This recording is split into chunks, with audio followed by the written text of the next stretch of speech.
Bonjour et bienvenue à l'église de Mont-de-Vansacey, Notre-Dame de l'Assomption. C'est une église qui a été construite à partir du XIe, XIIe siècle, mais une partie de l'église est peut-être plus ancienne, je vous en dirai plus plus tard. Alors vous vous trouvez ici sur une butte, on est surélevé par rapport au niveau de la Meuse, on est à peu près à 300 mètres d'altitude. La vallée de la Meuse s'étire en contrebas. Pourquoi une église sur une butte et en dehors du village? Eh bien tout simplement parce que le lieu n'est pas du tout anodin, il a été occupé depuis le néolithique. On a eu des druides comme dans Astérix, on a eu des druides celtes dans la forêt. Il y a des sources dans le sol, ce qui nous cause d'ailleurs pas mal d'ennuis avec les moisissures dans les murs. Mais ce magnétisme a toujours laissé penser à un pouvoir particulier, un pouvoir magique des lieux. Alors, l'église en fait a été construite par les chanoinesses d'Andenne. Andenne, ça se situe en Belgique, c'est au bord de la Meuse, entre Namur et Liège. Et la première construction de l'église daterait du 7e siècle, donc on est carrément en 680. Ce serait la dernière princesse mérovingienne Bègue qui aurait fait construire l'église en souvenir et en hommage à son mari, tué par leur fils adoptif. Et tué par leur fils adoptif en ces lieux mêmes. Donc voilà, les chanoinesses sont allées s'installer à Andenne à la suite de Sainte-Bègue et au Xe, XIe siècle, Andenne a été ravagée par les Normands et par les ducs de Hainaut et les chanoinesses ont fui et sont venues se réinstaller à Mont-de-Vansacey où Sainte-Bègue avait sa résidence secondaire. Et en fait, quand on passe la colline devant l'église et au-delà du village, se trouve un lieu-dit qui s'appelle la ferme de Jupille. Et il faut savoir que Jupille était la résidence principale des maires du palais mérovingien à côté de Liège, qu'il y a encore là-bas une institution de chanoinesses et les chanoinesses de Bègue sont venues se réinstaller ici et construire cette église qui est surdimensionnée par rapport au village et par rapport à la région, mais elle était prévue non pas pour être une église paroissiale, mais pour être une église abbatiale. Et donc, tout un monastère devait être construit à la suite, qui n'a jamais été construit, et nous sommes restés avec cette église magnifique. Voilà, ce sont les plus anciennes voûtes de l'église de Mont-de-Vansacey, de Notre-Dame de Mont-de-Vansacey. C'est la partie romane de l'église. Elle date de la fin du XIe et du début du XIIe siècle. Donc c'est un chœur roman à 5 pans avec des arcades en plein cintre. L'église a donc été construite en plusieurs phases, avec une première phase qui était le chœur, construite au XIIe siècle, donc le XIIIe avec la nef, et puis les bas-côtés à la fin du XIIIe. À la fin du XIIIe également, on aura le porche dont je parlerai par la suite, et au XVe siècle, la construction du massif occidental, avec la tribune d'orgue qui a été achevée au XIXe siècle. Alors la grande tour clocher que l'on voit de très très loin a été édifiée au XVe siècle. Mais malgré toutes ces périodes de construction successives, on a une homogénéité qui est tout à fait fabuleuse à Mont. On a cette impression d'ensemble alors qu'on passe normalement d'un style à l'autre. Surtout quand on passe du roman qui est trapu et massif au gothique qui est plus élancé, on a habituellement une rupture de hauteur qu'on ne sent pas du tout ici dans l'église. C'est dû aussi au fait que nous bénéficions ici dans l'église de Mont de l'influence des cisterciens. On n'est pas loin de l'abbaye de la Chalade, pas loin de l'abbaye de Trois-Fontaines qui sont filles de Cîteaux, et nous avons une influence cistercienne dans ces arcs légèrement brisés et dans ce dépouillement de la partie du XIIIe siècle qui correspond bien au dépouillement roman. Alors comme je l'ai expliqué tout à l'heure, donc l'église est située sur une masse de sources résurgentes, ce qui crée ce magnétisme dans le sol, très intéressant pour créer un lieu religieux, mais toute l'église était couverte de moisissures à l'intérieur, et ce sont les bénévoles du village qui se sont retroussés les manches et qui ont brossé patiemment les murs de l'église, ce qui permet maintenant de retrouver la clarté du lieu. Donc nous avons passé toutes nos vacances et nos week-ends à redonner au lieu, à la pierre, son naturel, y compris à la brosse à dents dans les joints, puisque nous ne pouvons utiliser aucun produit. C'est de la pierre, il y a des enduits à certains endroits, donc nous avons dû respecter les enduits à certains endroits. Et il y reste une fresque, parce qu'il faut s'imaginer que l'ensemble était couvert de fresques qui racontaient l'histoire religieuse à une époque où on ne savait ni lire ni écrire, et donc on expliquait l'histoire religieuse en montrant, comme une bande dessinée, les peintures sur les murs. Donc nous devons préserver les restes de peinture. Tout le reste a été nettoyé. Nous avons mis 5 ans et maintenant l'église est fin prête pour accueillir les visiteurs avec cette pierre qui est magnifique. C'est une pierre calcaire, évidemment poreuse, mais c'est une pierre calcaire qui est très très lumineuse. Alors, il nous reste un seul morceau de fresque pour toute l'église, c'est ce morceau qui est très très abîmé parce que nous ne pouvons pas restaurer le mur autour. Il s'agit de la représentation du martyr de Saint-Quentin. C'est très très intéressant d'avoir cette fresque dans l'église parce que Saint-Quentin est vénéré principalement dans le quart nord-est de la France. C'est lui qui a donné son nom à la ville de Saint-Quentin. Et le pauvre a été martyrisé en recevant des clous plantés dans les épaules. On voit ses genoux qui ploient sous les coups. Et on est très heureux d'avoir conservé cette représentation parce qu'on ne la trouve quasi nulle part ailleurs dans les églises. Alors j'ai deux anecdotes à vous raconter ici dans le chœur, donc la partie la plus ancienne de l'église. Tout d'abord, je vais vous montrer un endroit au centre du chœur. Quand on se place au centre du chœur, on a l'impression que le sol, que le carrelage et l'axe de la nef ne sont pas sur la même droite. Et en fait, ce n'est pas qu'une impression, il y a vraiment une rupture d'axe. C'est tout simplement parce que, enfin tout simplement est un grand mot, c'est parce qu'ils ont eu des difficultés énormes à construire la nef qui s'est effondrée à plusieurs reprises lors de l'édification. Et ils ont eu des difficultés parce que le sol est marécageux et donc il est instable. Les piliers se sont laissés aller, la nef s'est écroulée donc, et la dernière fois, ils ont décidé de désaxer légèrement le bâtiment pour pouvoir arrimer les piliers. Il en reste que donc, cet axe n'est plus exact. On a raconté que c'était une erreur de l'architecte qui a un peu pleuré toutes les larmes de son corps après, voyant qu'il s'était trompé dans l'axe du chœur qui normalement doit pointer vers l'est, mais c'est plus un problème technique. Alors une deuxième anecdote, mais elle est très très touchante. En fait, l'histoire d'une église, ce n'est pas seulement une histoire qui s'arrête à sa construction, il y a aussi pendant des siècles toute une vie dans l'église. Et ici, nous avons des stalles en bois qui n'ont rien de particulier, elles ne sont pas extraordinaires, mais elles comportent des petits messages gravés par les enfants de chœur qui s'ennuyaient sans doute, et qui sont des traces de l'histoire aussi touchantes que tout le reste de l'édifice. On a notamment sur ces bancs gravé des « à bas les collaborateurs »,« vive Roosevelt », donc des choses beaucoup plus proches de nous, mais qui nous prennent aux tripes quand même. Donc dans des cours de la construction de l'église, je vous ai dit le chœur 11e, 12e siècle, la nef 13e siècle, les bas-côtés fin du 13e siècle, et le porche d'entrée, lui aussi, milieu du XIIIe, fin du XIIIe.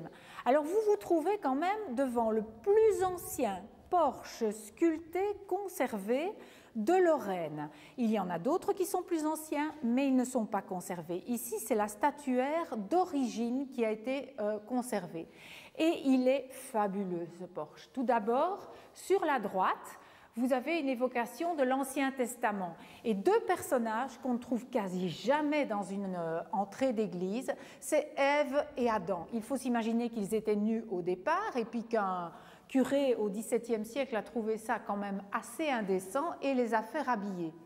Ensuite, nous avons Moïse avec les tables de la loi, Abraham prêt à sacrifier son fils, et puis un personnage qu'on trouve également très très rarement, c'est Noé.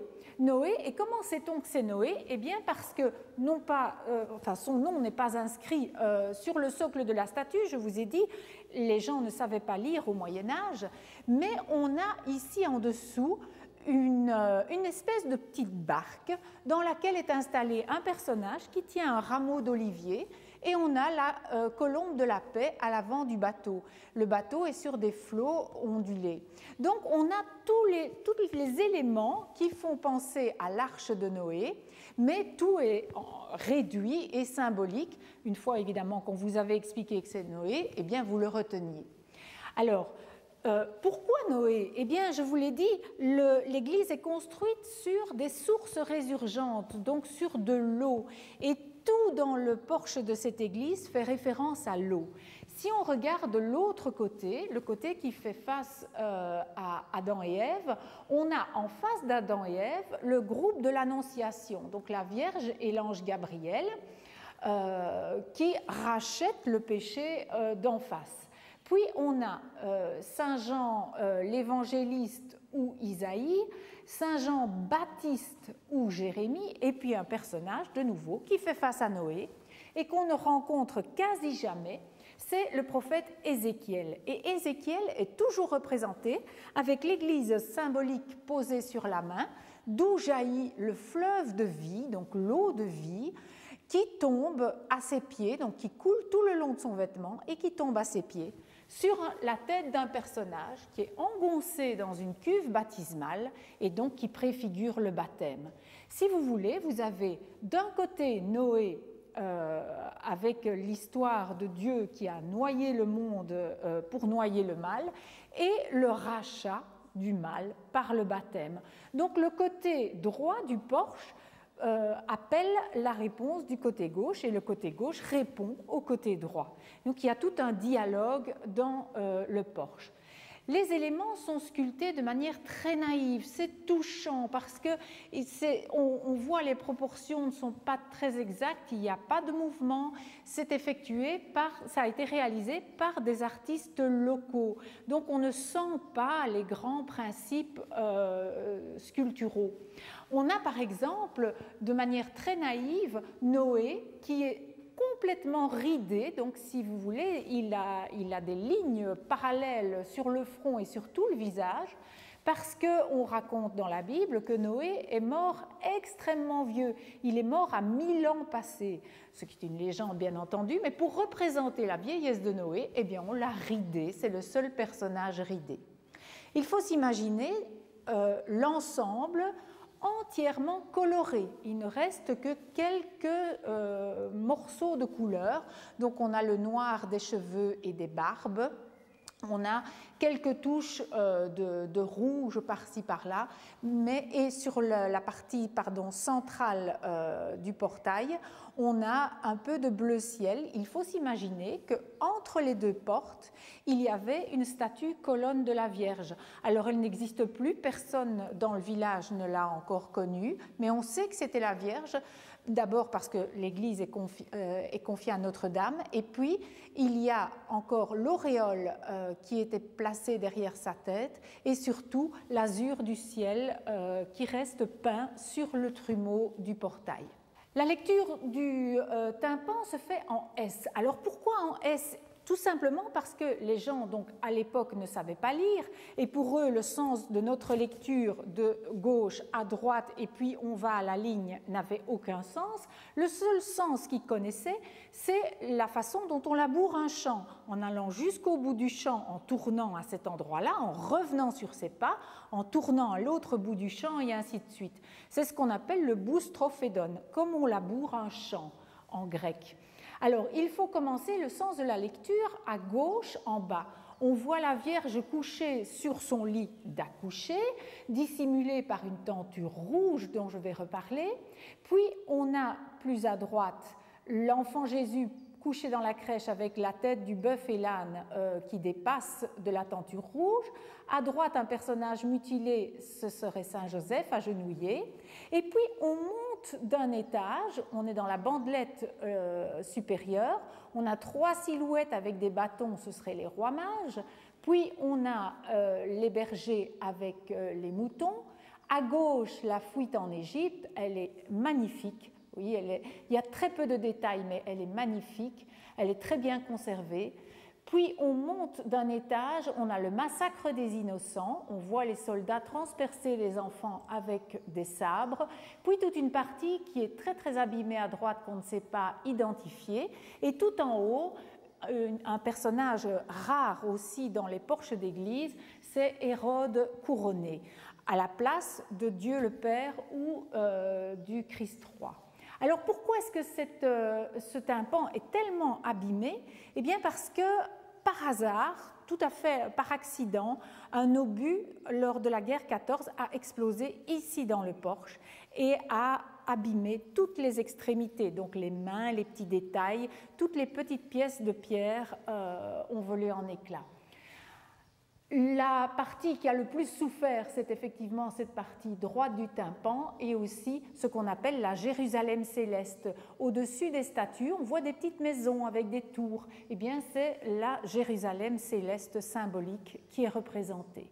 Alors, tout en haut, on a les voussures avec les personnages de la Bible. C'est trop long à détailler. Et la couleur orange n'est pas une couleur qui a été ajoutée, mais simplement la pierre qui a cuit parce que l'église a été incendiée à plusieurs reprises et donc nous avons quelque part de la terre cuite là au-dessus. Alors ce qui est très très intéressant, c'est le fameux drapé rouge qui cache la Vierge. Il y a 2 hypothèses envisageables. Si on écoute les anciens du village, très pragmatiques, ils vous diraient « Oh, ben, ma bonne dame, c'est la Noël, la Vierge elle a froid, on lui a mis une couverture. » Mais bon, ça ne tient pas trop la route. C'est vrai que c'est la Noël, mais bon. Les 2 autres hypothèses, donc, ce serait le personnage de la Vierge qui est un personnage tellement sacré et pris dans une position tellement intime qu'on aurait dissimulé son intimité. Ça ne tient pas fort non plus parce qu'on a plus à droite le bœuf et l'âne qui sont dissimulés par la même tenture rouge et qui, eux, sont tout sauf sacrés. Donc cette hypothèse-là ne tient pas la route. Par contre, une 3e hypothèse, et on retrouve ce système dans les manuscrits du Moyen-Âge, au XIIIe siècle, on était incapable de représenter la perspective. Or, un lit et une personne couchée sur un lit, pour quelqu'un qui ne connaît pas la perspective, c'est d'une difficulté insurmontable. Et donc, quand on était face à des problèmes de représentation de la perspective insurmontables, eh bien, on tendait une petite tenture pour se tirer d'affaire.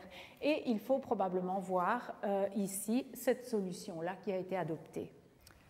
Alors, dans l'histoire de l'Église, il y a évidemment les Mérovingiens et les Carolingiens. Et dans toute l'Église, on trouve ces influences de l'art carolingien et mérovingien et des influences notamment d'Aix-la-Chapelle, de Trèves en Allemagne. Il faut savoir aussi que le chemin de Saint-Jacques de Compostelle passait par la frontière germanique et donc par Aix-la-Chapelle notamment. Et qu'est-ce qu'on constate ici? Quelque chose d'incroyable parce que c'est très très rare, c'est la forme octogonale du porche. Cette forme octogonale qui rappelle la chapelle palatine de Charlemagne à Aix-la-Chapelle. Alors Charlemagne est un personnage très très important ici parce que c'est l'arrière-petit-fils de Sainte-Bègue, donc qui était la fille de Pépin de Landen, et Charlemagne serait, on dit serait parce qu'on n'en a absolument pas la preuve, serait représenté ici dans le porche avec son grand livre de la connaissance et sa couronne. Et un 2e personnage représenté dans ce porche serait le bon roi Dagobert, donc Saint Dagobert, qui avait installé la dernière capitale des Mérovingiens à Stenay, soit à 10 km d'ici environ, et le pauvre Dagobert a été assassiné dans la forêt de Hoèvres, qui se situe juste de l'autre côté de la Meuse par rapport à nous. Et il y a d'ailleurs encore la source Saint-Dagobert qui est mise en évidence dans la forêt et les chemins de Saint-Dagobert que vous pouvez encore parcourir, qui y mènent et qui montrent l'endroit où Dagobert a été assassiné. Donc c'était un attentat clairement. Et la dynastie mérovingienne s'est éteinte à ce moment-là. Alors nous descendons maintenant dans la partie la plus remarquable de l'église. Elle date probablement du XIe siècle et c'est un bonheur de vous la faire découvrir. Mais je vous invite à nous rejoindre la semaine prochaine pour que je vous en parle plus en détail. Soyez avec nous la semaine prochaine.